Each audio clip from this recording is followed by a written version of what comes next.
নঙলামুখত হেঁপাহৰ বহাগ ইতিমধ্যে ৰাজ্যৰ প্ৰান্তে প্ৰান্তে হেঁপাহৰ বিহুটিক আদৰিবৰ বাবে ব্যাপক প্ৰস্তুতি সংগত কৰি তুলিছে। এই মুহূৰ্তত আমি আহি উপস্থিত হৈছোঁ সেই মৰাণত আৰু মৰাণৰ যি মৰাণ সমন্বয় ছোৱালী হুঁচৰি দলে তেওঁলোকে আখৰা কৰি আছে। আমি এই মুহূৰ্তত যি সামগ্ৰিক পৰিৱেশ সেই পৰিৱেশ ND24 দৰ্শকসকলক দেখুৱাই আছোঁ। অকণমান আমি বিহুৰ মাজলৈ যাব বিচাৰিছোঁ।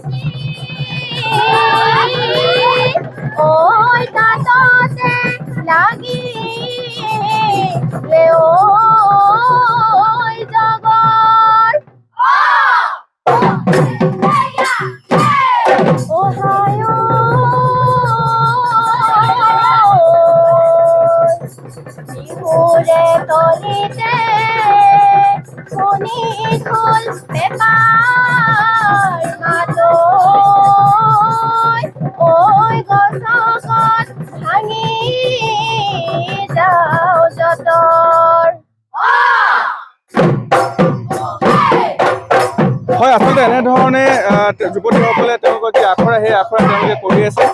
যিহেতু অসমৰ বিভিন্ন প্ৰান্তত তেওঁলোকে যিহেতু ইতিমধ্যে 6টা বছৰ এইবাৰ সৈতে 6টা বছৰ তেওঁলোকে সম্পূৰ্ণ কৰিছে আৰু এই 6টা বছৰত বিভিন্ন প্ৰান্তত তেওঁলোকে প্ৰদৰ্শন কৰি আহিছে আৰু তাৰ সময়ত তেওঁলোকে চোতাল বিহু কৰি আহিছে। আমি যুৱতীসকল আছোঁ, আমি কথা পাতিব চেষ্টা কৰিম। তোমাৰ ওচৰলৈ আহিছোঁ, কেতিয়াৰ পৰা আশা কৰিছে? আমাৰ আখৰাৰ পৰা আজি 12 দিন হৈছে। কিমানগৰাকী যুৱতী আছে? আমি মোৰ 21গৰাকী আছোঁ। প্ৰদৰ্শন ক'ত কৰিব? প্ৰদৰ্শন আমাৰ সমগ্ৰ অসমতে কৰা হ'ব।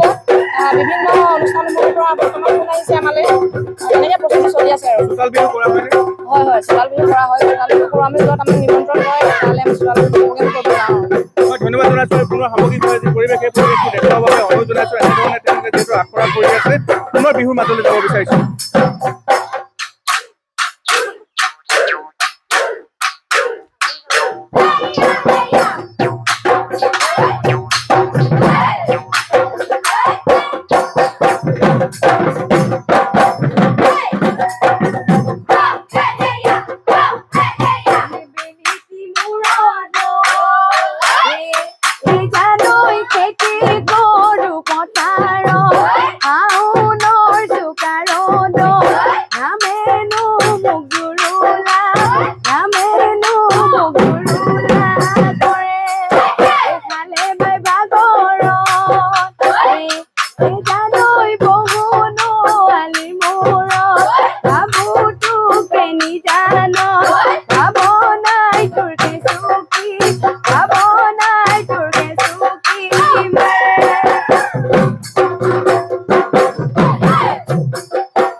আমি যুৱতীসকলৰ সৈতে কথা পাতিবলৈ বিচাৰিম, যিহেতু তেওঁলোকে আখৰা কৰিছে। বিহুৰ মাজতো আমি যাম, অলপ কথা পাতিম।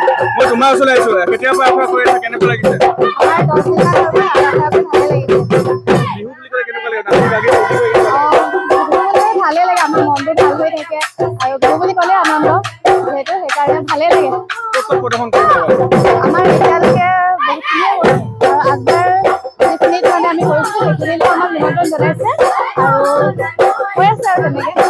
ধন্যবাদ জনাইছোঁ। আৰু সমগ্ৰ ৰাজ্যৰ লগতে মৰাণৰ যি সমন্বয় ছোৱালী হুঁচৰি দলে এতিয়া আখৰাত ব্যস্ত হৈ পৰিছে। যিহেতু হেঁপাহৰ বিহুটি নঙলামুখ পালেহি আৰু এতিয়া প্ৰতিজন অসমীয়া বিহুটিক আদৰিবৰ বাবে সাজু হৈছে।